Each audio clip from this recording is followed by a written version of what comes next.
At this point in the lifetime of this channel, I think it's definitely safe to say that this entire thing, this entire show that I've been doing, more than often is going to revolve around horror, around people being murdered, around people's souls being dragged down to hell, about mysterious ice cream men who are possibly deteriorating the fabric of society and maybe even the universe itself. And while I absolutely love doing these stories, and it is the main thing I'm looking for when I'm looking for different kinds of comics, is something very adult, maybe something uncomfortable, maybe a situation that I quite have never seen before. But finally, I think it is time to return to our grassroots. And if you've been around this channel for a while, you will notice the 2 Twilight Zone videos that I did quite a long time ago. 2 videos that I actually had an absolute blast doing, and actually reading out of this magazine gave me a lot of laughs, as it's so completely serious and it's written in such a humble way that overall it just comes off as extremely ridiculous. And that is exactly what we are about to get into. No more murder, no more tarnishing of the human soul, no more vampires coming out in the middle of the night and taking the meat that they feel that they desire. No, today we are going to be getting into a story called Plain Jane. A very interesting story about a young woman who feels so unattractive, so bland, that she feels that her life has come to a complete crawl. She feels that absolutely nobody wants to talk to her, and by the end of the story we are going to be learning a lesson about confidence. Something that surely we could all use. I know myself, I could use this in my real world life, as in this room alone by myself I'm able to talk so fluidly, so creatively, so passionately, but it's not necessarily something that always travels into my actual life. And overall, I think it's just a story that we can all just kind of humbly enjoy together. And where this is all going to begin is with the Twilight Zone narrator. Now, I don't know his name, and if you do, please comment down below and let me know, because this guy's always coming out at the end, saying these really ridiculous things that don't always seem like they're laid out in front of us, or just kind of making his own kind of lesson out of a story that has absolutely nothing to do with what he's talking about. But the first thing he's going to do is completely and utterly insult this Plain Jane woman that we're about to learn about. Poor Jane. Her looks, her personality, everything about her in fact, are as drab and unattractive as her name itself. Who could blame Jane for grabbing at any straw to rescue herself from her dull, lonely existence? She's even willing to reach out into the Twilight Zone. And with this man absolutely slam dunking on Jane, taking her down a peg and bringing this lady to a level that she's never felt before. She's already feeling low, and this man decides to kick her a notch further down. And as we're looking at the first panel, we see Jane sitting on her couch, wondering if anything could possibly come into her life and make it that much more interesting. And she inevitably decides to go on a walk, deciding that maybe she'll come across something really exciting. And she says maybe a bingo game, maybe a checkers tournament in the park. 2 things that would absolutely blow the top off my head if I went for a walk outside and came across one of these 2 activities, and I'm assuming you as well. But one thing I do gotta say is that for a comic book portrait of a lady, she does not seem so unattractive. She does not seem so plain, and it only seems that if maybe she had a little more confidence, a little more determination, that her life wouldn't be so dreary. But as she continues to walk down the streets in the middle of the night, she kind of loses track of where she's going. She walks for a few more hours, and suddenly she notices and says out loud, I must be in the gypsy quarter of the town. How on earth did I get here? And with the next panel, we're looking at a wide shot as she looks to her left, and suddenly she notices a man or a woman.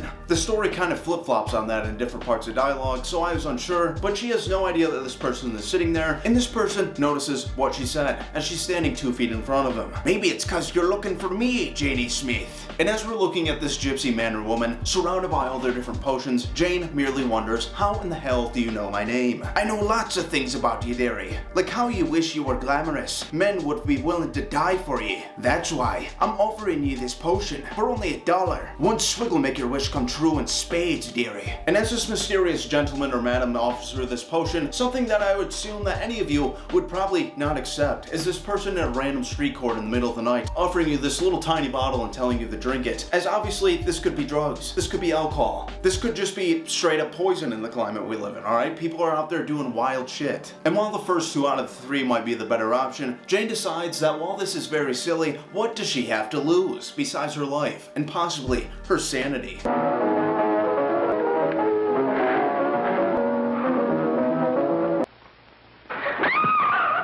"You'd be surprised, dearie. If you'll ever be wanting an antidote, you know where to find me." And as Jane walks home and she gets uncurled on her couch nice and comfy, she drinks the said potion, deciding that she really is this desperate. And after putting this bottle to her lips and taking down the mysterious liquid within, her phone suddenly rings. Something that never happens, and when she answers it, she finds out that this is actually a man who she met at a singles dance. Something that in this day and age, I don't know why society isn't still doing this, as people need friends more than ever. They need a simple way to go out there and actually meet people other than just going to a bar and drinking. And it's something that I think maybe everybody could have a lot of fun with, but that's not really why I'm here, alright? I'm not here to talk about societal problems. But with the next couple of pages, we are going to be seeing Jane go out on all these different dates. Suddenly all these men are increasingly attracted to her, and while this breath of fresh air in her life seems great, she will eventually learn to absolutely hate this, to loathe it, as we'll see all these men just kind of losing their mind over this woman. "You do something to me, Jane. Something no other woman's done before. It can't be the potion. It's just a coincidence he's dating me." And suddenly Jane's dance partner notices that somebody's actually making eyes at her, and he gets outraged. He grabs this man by the shirt and he tells him to never set eyes on her again. And from here, we are cutting over to the park. Jane is walking with this very large and bulky blonde man as he's squeezing her so incredibly tight, and she tells him, "This is hurting me. I'll do more than that, baby. If you so much as glance at another guy." And in the next panel, we're cutting to Jane in a nail salon. "Watch out for that one. She'll steal your man right before your eyes." And with the next one, we will really see Jane come close to death as she's talking with this older gentleman, and he's asking her why she will not marry him. And when she gets fed up and tells this man, "Obviously, because I absolutely do not love you," he eventually pulls a gun on this woman, and she just kind of throws her tea in his face. And this is where she's kind of starting to notice that maybe this potion was not for the better. That maybe all these eyes on her is not the actual thing that she wanted. That maybe all she really did need was that checker game out in the park, was to come across a lone bingo game in her local neighborhood. And as she's having all these thoughts rushing through her mind, she walks over to the man with a burnt face, leans down and grabs the gun, noting that overgrown boys do not need these things. And as this man is just kind of cursing obscenities at her, calling her different names, telling her that she's evil, disgusting, and a temptress, she walks outside, and this is where things will really pick up. As she's walking to her car, and suddenly this older blonde lady kind of walks over, and she tells Jane that her husband is now deserting her for the love that he feels for Jane. And with this, she pulls out a knife and tries to swing across her face, telling her that she is going to make her into a different kind of girl, one that no man will ever recognize again. And thankfully, Jane has the pistol from the crazy old man to kind of defend herself, and she pulls it on this woman, points at her dome piece, and she says, "Look me in the eyes and tell me I won't pull the trigger." Now, I am paraphrasing there just a little bit, as the story is not quite this interesting, but to make a video out of this thing and to make it successful, we gotta put a little bit of flavor on it. But after this woman pulls a knife on her and she is forced to pull a gun on her, she eventually goes home, noting that she never thought she'd actually have to pull a gun on some lady who's trying to cut up her face. And with this last straw being broken, she begins to make herself ugly. She starts cutting off all of her hair, smothering her face in dirt. And honestly, I gotta say, if this is all she has to do for people not to notice her, then what is this health potion? As she looks exactly the same as she did in the first panel. It's not like this thing changed her body completely. She simply looks like the same exact woman. But as she's trying to make herself look unattractive, she begins to walk through the city. And truthfully, I think her new haircut looks even better. It looks like something we'd see in this modern age. It looks very pixie. It looks very emo. Very goth. And she continues down the night streets once again, making her way to the gypsy quarters when she finds the old gypsy that actually gave her this potion to begin with, telling her that she wants an antidote. And the gypsy woman or man, I still haven't figured this out, eventually gives her this antidote, telling her that everybody comes back. Everybody gets a little bit too much of something good. And once again, Jane drinks out a mysterious potion who on the first chance did nothing good for her life. It actually put her in extreme danger. It actually made men want to hurt her. And this just basically goes over her head, and she chugs it down. And after doing so, the gypsy woman or man basically tells her that you're on your own once again. And with the next couple of panels, we just see Jane, the same woman who's looked the exact same from the starting of the story all the way to the end, which kind of making this potion null and void, as I'm still not sure what exactly this thing did, whether it just kind of messed with people's minds, but then again, that would also be made obsolete, as when she actually cut up her hair and put dirt on her face, suddenly nobody wanted to talk to her. And this is where things are going to get very ridiculous. Basically, these last couple panels is the entire reason why I wanted to do this video. Is something that I just find so stupid, and something that honestly was not even portrayed in the story whatsoever. But as Jane goes back to her normal life, she's just kind of sitting in her apartment once again, realizing how boring and bland she is, how her life has once again come to a screaming halt. The door begins to knock, and it's her neighbor looking for some sugar. "Hello,